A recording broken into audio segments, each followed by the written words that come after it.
Elliot Parker never thought of himself as a fighter, just a careful man who paid his rent on time and returned library books early. He lived on the third floor of a plain brick building in the Oak Ridge neighborhood, the kind of place where the hallway always smelled faintly of laundry detergent and old paint. His job was steady, unglamorous, and remote, managing inventory data for a regional medical supply distributor. He liked numbers because numbers did not raise their voices or move the goalposts. The building was owned by a company called Ravelin Residential, run locally by a property manager named Marla Kessick, who treated her clipboard like a badge. Elliot had signed a 1-year lease, renewed once, and he had kept every email because his father had raised him on one rule: if it matters, document it. For 2 years, the place was quiet enough to sleep and cheap enough to save, and that was all he wanted. Then one Tuesday in late October, a notice appeared taped to the lobby door, printed in bold: mandatory compliance inspections, unit access required, failure results in fees. It had a date range and a number to call, but no details about what was being inspected or why it was suddenly urgent. Elliot called the number and reached voicemail, then emailed, then called again during lunch, and got nothing but silence. The next morning he found a second notice.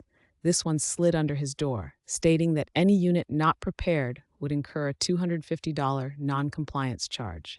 Prepared, in Marla's world, could mean anything from a clear sink to an empty refrigerator. Elliot felt the first pinch of anger, but it was the small, measured kind, the kind that tells you to slow down and read the fine print. He opened his lease and scanned every clause about entry, notice, and fees, tracing lines with his finger like he was checking a map in the dark. The lease allowed entry with 24 hours notice for repairs, showings, or inspections required by law, but it said nothing about surprise penalties for not being home. He emailed Marla politely, asking what legal requirement triggered the inspections and where in the lease the $250 fee was authorized. Marla replied within 5 minutes, which told him she had seen the earlier messages and chosen to ignore them. Her email was 3 sentences: inspections are necessary, fees are standard, please cooperate. Elliot read it twice, and his stomach tightened the way it does when someone tries to make confidence substitute for facts. If you have ever been on the receiving end of that tone, you know the feeling, the pressure to comply, just to make the discomfort stop. Elliot considered swallowing it because life was already full, because he hated conflict, because he was saving for a better place and did not want trouble. Then he remembered the last tenant in 3B, a single mother named Yana who had moved out suddenly after a dispute about a so-called cleaning fee that doubled her deposit deduction. At the time, Elliot had told himself it was none of his business. Now he wondered how many tenants had quietly handed over money because resisting felt risky. When inspection day came, Elliot took the morning off and waited in his kitchen with his laptop open, a notebook beside it, and his phone set to record audio in his shirt pocket. At 9:12 a.m., Marla arrived with a maintenance worker Elliot had never seen and a man in a collared shirt carrying a tablet. Marla did not knock so much as rap impatiently, as if she expected the door to apologize for existing. Elliot opened it and asked for identification and the purpose of the inspection. Marla sighed and said, "We do not have time for this," and stepped forward as if she could push past him by force of will. Elliot held his ground and asked again, calmly, for names and roles, and requested that they state the inspection type for his records. The man with the tablet introduced himself as Trent, a vendor contracted for compliance documentation, and he avoided eye contact the way people do when they know they are part of a sketchy process. Marla said it was a routine habitability check, then immediately started photographing Elliot's kitchen, including the inside of his pantry, without asking.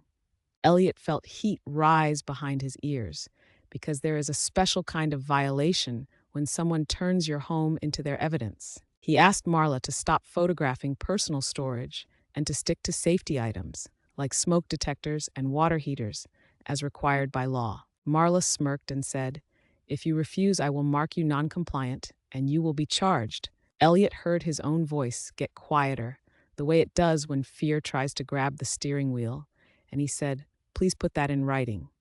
Marla froze for a fraction of a second, then said she did not need to, because it was policy. Elliot stepped aside and let them check the smoke detector, the undersink plumbing, and the window locks. But he repeated, each time Marla aimed the camera at personal items, that he did not consent to photographs of private belongings. Trent hesitated, and for a moment Elliot saw it on his face, the recognition that this was not standard. When they left, Marla did not say thank you, and her heel clicks down the hall sounded like punctuation after a threat. That afternoon, an email hit Elliot's inbox. Noncompliance fee assessed $250. The reason field said, uncooperative during inspection. Elliot stared at the screen, reading the words until they blurred. Because he had been there, he had allowed access, and the only thing he had refused was being treated like an object. He forwarded the email to himself, printed it, and filed it with the lease. He sent Marla a reply with the timeline, the lease clause, and a request to remove the fee within 48 hours. Marla responded with a single line, pay your balance to avoid further action. That night, Elliot sat on his couch, listening to the building's pipes tick, and he felt small. The $250 was not catastrophic, but it was the principle, the implication, that they could invent a debt and punish him for not surrendering. He imagined late fees stacking, renewal denial, a notice to quit, and the humiliating scramble for housing in a city where rents climbed every month. He thought about giving in just to protect his peace. If you are listening and you have ever paid an unfair fee because you were afraid of what would happen if you did not, you are not weak, you are human, and the system counts on that. Elliot opened his laptop and searched tenant rights for his state, then local ordinances, then the Attorney General's page on unlawful fees. He found a plain sentence that felt like oxygen. A landlord could not charge fees not specified in the lease or allowed by statute. He also found the number for a tenants' union hotline, and he called the next morning on his break. The volunteer who answered did not sound surprised when Elliot described the inspection fee and the vague policy language. She told him to dispute in writing, request a ledger, and pay only undisputed rent, clearly labeled, to avoid claims of non-payment. She also told him to check whether the vendor photographing interiors violated privacy guidance and to ask for the inspection report. Elliot followed each step like it was a recipe, because when you are up against nonsense, structure is your rope. He sent a certified letter disputing the fee, requesting documentation, and warning that he would report any retaliatory action. A week passed with no response, then another, and the online portal now showed his account as delinquent by $250 plus a $35 late fee. Elliot's hands shook as he logged in, because this was how they turned a lie into a weapon. He paid his rent in full with a memo. Rent only, October, fee disputed, and saved screenshots before and after. 2 days later, Marla posted a bright orange notice on his door. Pay or quit. It claimed he owed $285 and had 3 days to pay or face eviction filing. Elliot stood in the hallway staring at the paper while a neighbor slipped past him without meeting his eyes, the way people do when fear is contagious. He peeled the notice off and felt a surge of panic so sharp he had to lean against the wall. For the first time in years, he thought, I could lose my home over a made-up fee. He called the tenants' union again, then scheduled a consultation with a housing attorney named Daniel Cho, paying the fee out of his emergency fund. Daniel listened, asked for the lease, the emails, the photos if any, and the notice, and his eyebrows rose at the words uncooperative during inspection. Daniel said, they are betting you will pay to make the threat go away, and if you do, they learn it works. Elliot admitted quietly that part of him wanted to pay just to breathe again. Daniel nodded, not judging, and said, we can fight this without giving them the eviction narrative, but you have to be disciplined.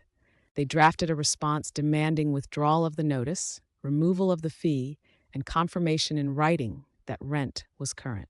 They cited the lease, state law, and the city's anti-retaliation ordinance, and they requested the inspection report and the vendor contract scope. Elliot mailed it certified and emailed it, then waited. Ravelin Residential replied through a corporate email address with a PDF that looked official and said the fee was assessed per community rules. The PDF was undated, unsigned, and it referenced a document called the Resident Handbook, which Elliot had never been given. Daniel called it what it was, an after-the-fact patch. Elliot felt a flicker of hope because the lie was getting sloppy. Still, the portal continued to show a balance, and Marla began posting notices about upcoming showings of Elliot's unit for prospective renters, despite his lease running another 6 months. Elliot emailed that unauthorized showings violated quiet enjoyment and demanded they stop. Marla replied, "If you cannot pay your balance, we will not renew you, and we will begin marketing early." It was a threat wrapped in a business sentence. Elliot woke at 3 a.m. that night and lay in the dark, thinking about cardboard boxes, about explaining to his employer why his internet would be unstable, about the shame of telling friends he was being pushed out. Then he pictured Yana from 3B, and he felt something harden into place. He decided that if he was going to lose sleep either way, he would lose it moving forward.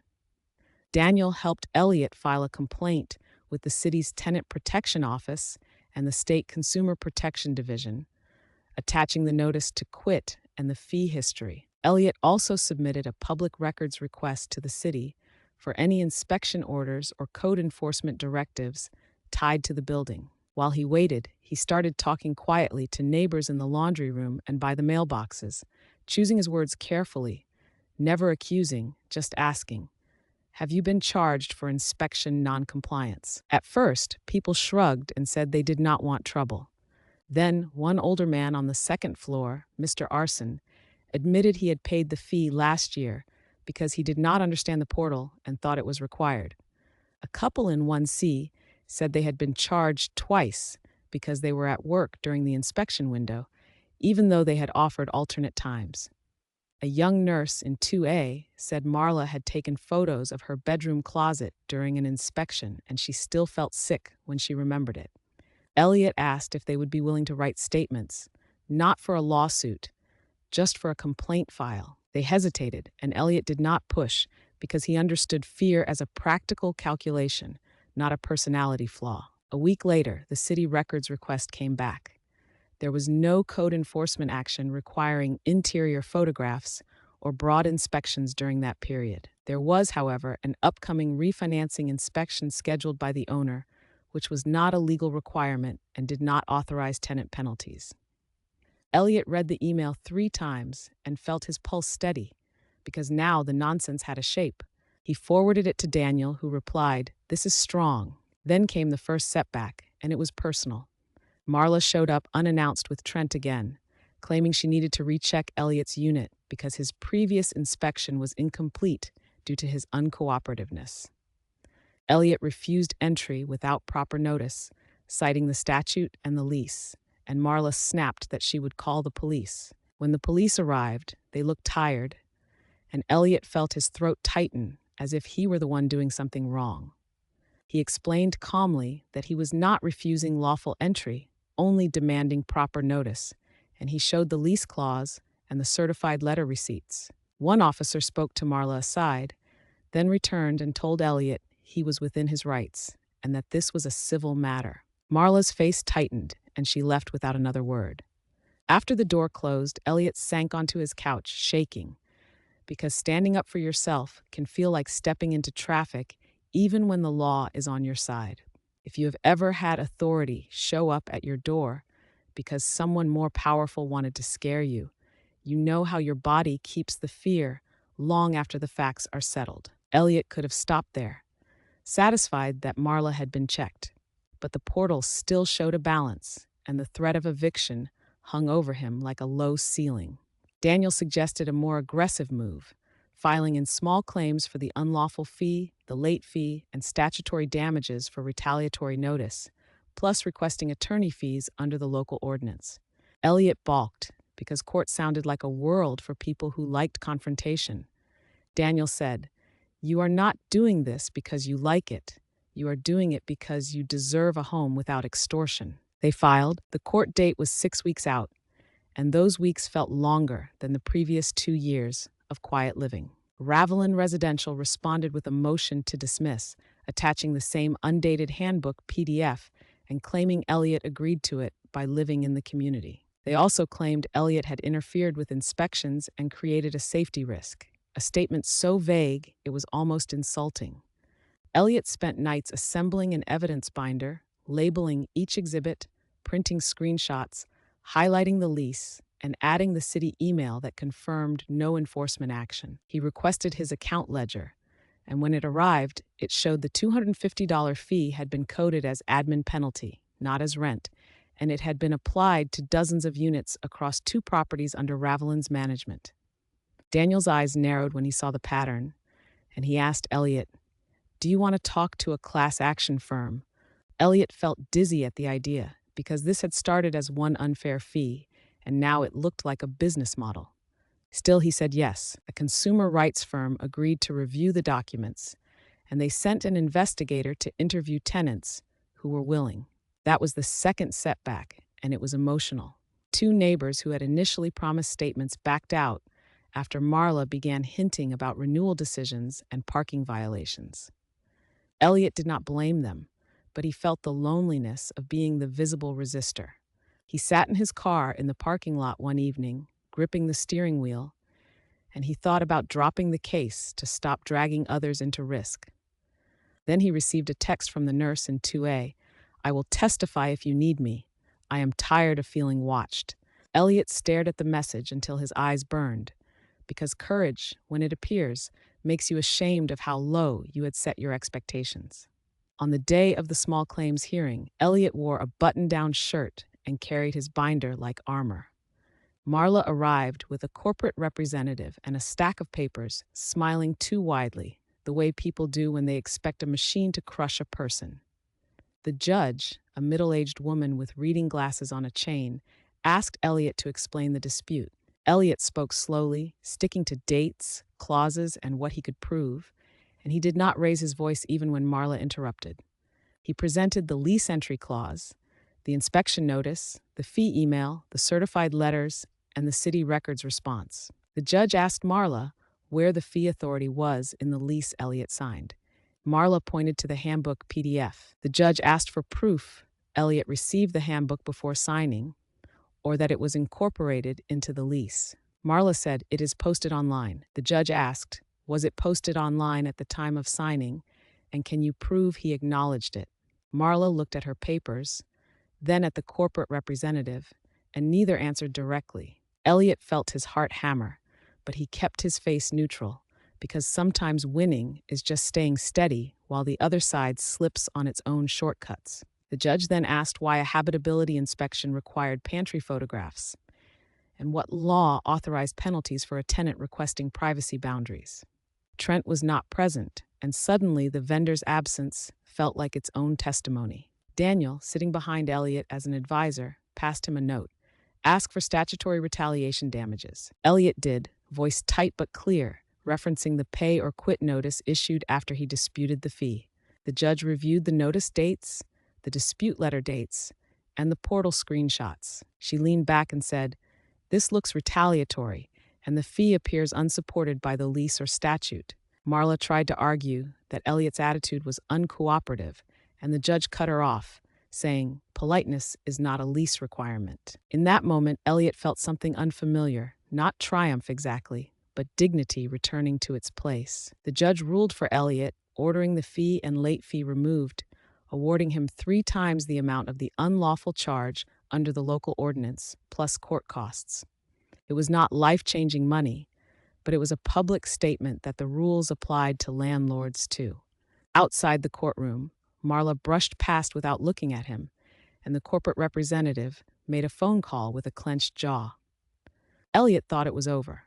It was not. 2 months later, the consumer rights firm filed a broader case against Ravelin Residential based on the ledger pattern, alleging systematic unlawful fee assessments and retaliation across multiple buildings.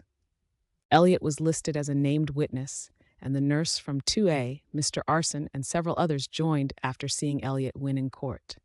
The case attracted a local reporter who had been covering rising rents and tenant displacement. When the article published, it described the inspection fee scheme in plain language and quoted the judge's line about politeness not being a lease requirement. The day it went live, Elliot received an email from Ravelin's corporate office offering to settle his small claims judgment privately if he would sign a non-disclosure agreement. Elliot forwarded it to the firm, and they replied, "Do not sign anything. If you have ever been offered hush money for telling the truth, you know it is tempting because it promises relief, but it also asks you to become a lock on someone else's cage." Elliot declined. Over the next 6 months, Discovery produced internal emails showing managers discussing the inspection penalties as a revenue lever and referencing targets per quarter. One email, written by an executive, called the fees frictionless income. Elliot read that phrase and felt cold because it meant the anxiety in his hallway had been budgeted.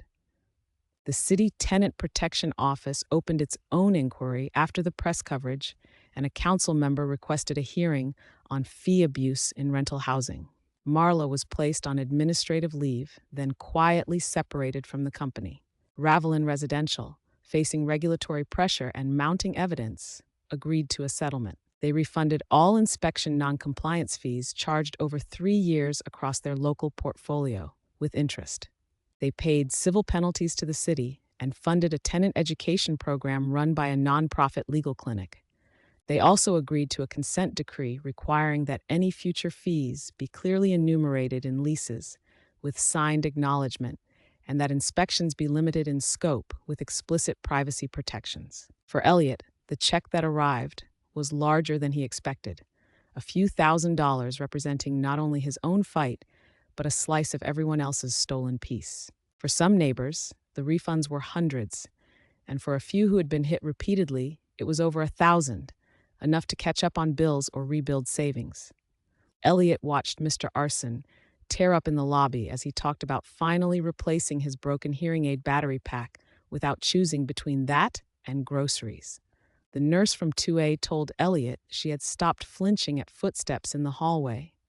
The city passed an ordinance amendment clarifying that portal-assessed penalties not stated in a lease were presumptively unlawful, and it increased damages for retaliatory notices. A year after the first notice appeared on the lobby door, Elliot renewed his lease under a new manager who spoke like a human being and provided written policies at signing. Elliot still kept every email, not because he lived in fear, but because he had learned that preparation was not paranoia when power was sloppy. On a quiet evening, he stood at his window and watched the streetlights blink on, feeling the weight of the months lift from his chest. He thought about how close he came to paying the fee just to make the threat stop, and he did not judge that version of himself anymore. He respected him because he had been scared and still chosen to act. And if you are listening, juggling your own unfair demand from someone who assumes you will fold, remember this: you do not have to be loud to be unmovable. Sometimes the bravest thing an ordinary person can do is insist that words on paper mean what they say.